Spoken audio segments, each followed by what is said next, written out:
Good afternoon mga ka-sniper, magandang hapon po mga ka-sniper. So, ayan po mga ka-sniper, ito po yung ating bagong unit. So, ito po yung aking personal unit na tactical CO2 hammer type na 11.5 inches po yung haba ng barrel. So, ayan, napakaganda mga ka-sniper kung makikita nyo. Kinabitan po natin siya ng Discovery Scope. Ayan, na very pan-tactical lang. So, mas maganda rin sa kanya kung sakali, yung red dot. Ano po, para ganito lang kaliit. So kung makikita nyo mga ka-sniper, ayan, kung gaano siya kahaba. Adjustable din po yung kanyang bat. Ayan, kung gaano nyo kahaba, gusto ilagay sa balikat nyo. So sa akin po ay 3 ay enough na kapag ako po i-snipe. Ayan, so komportable po nakapatong yung aking cheek sa cheek piece natin. So ayan. Ganyan po. Komportable.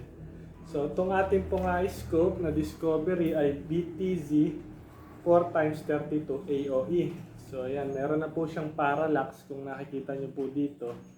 Kung titirahin nyo po ay nasa ilang yards or meter. For example, lalagay nyo po siya sa 100 yards o 100 meter. Pihitin nyo lang sa 100. Ano po? So, about naman sa unit, balik po tayo sa unit. So, ito po yung ating CO2 hammer type tactical model. Ano po? Yung barrel niya po, 11.5 inches. Tapos po yung tank natin, diameter, ay 1 inches. Ano po? 1 inches po yung tank. Kung makikita nyo, nilagyan po natin ng carbon fiber. Ayan, kung napakaganda. Para maangas po yung datingan. Tapos, meron po siyang 630 to 650 FPS mga ka-sniper. Ganun po siya kalakas kahit ganun po kaikli yung barrel niya. Para na rin po siyang A2K natin sa lakas. At saka yung ating CO2 hammer type tactical na 16 inches. Tapos yung counted shots niya po ay nasa 10 to 13 counted shots. Ay may tira pa po yun. So yun po ay counted shots kung kayo ay maglalaro o yung consistent. Ano? At kung uubusin naman po yung laman niya sa tank, ay puputok po siya ng 18 to 20 shots. So yan pa rin po ay magmamatter depende sa ganda ng refill ng inyong CO2 tank.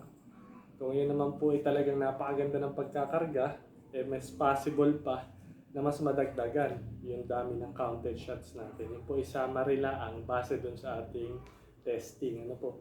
So maabot din po ito ng 50, 75, and 100 meters. Tinry ko na po siya. Soon gawan po natin siya ng vlog dun sa farm. So medyo busy pa si Sniper kaya ito pa lang po muna yung ating video dito sa ating CO2 hammer type tactical 11.5 inches barrel. So ayan po. So kung makikita nyo, may medida si Sniper para makita nyo dito. Susukatin natin mismo. From dito sa dulo, ayan, hanggang dito po sa may lagay ng pellet. Ayan po. Lagay ng pellet. So kung makikita nyo, kulang-kulang 12 inches po siya. Ayan mga ka-sniper. Kulang-kulang 12 inches. Ayan. Wala tayong patungan wala yung bola natin. Soon.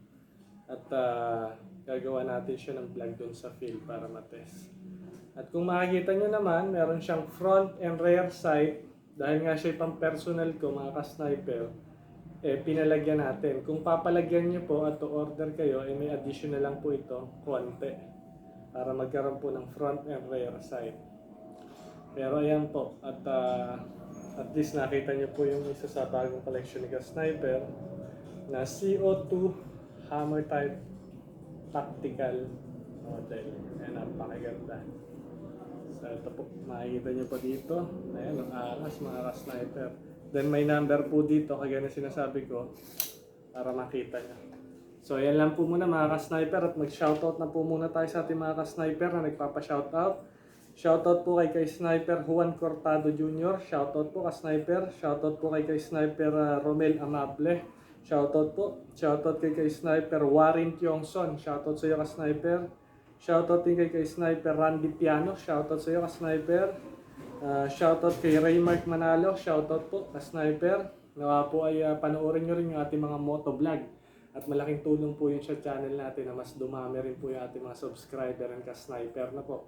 Na mga mahilig magmotor, na ma-convert po natin na maging mahilig din po sila sa air rifle. Yan din po yung ating mga ka-sniper na mahilig sa air rifle, na ma-convert po natin na maging mahilig din po sila sa pagmumotor. Ano po. At the same time, nabibigay po natin sa kanila yung mga safety tips and advice na about sa air rifle and ganyan din po sa pagmumotor. Ano po.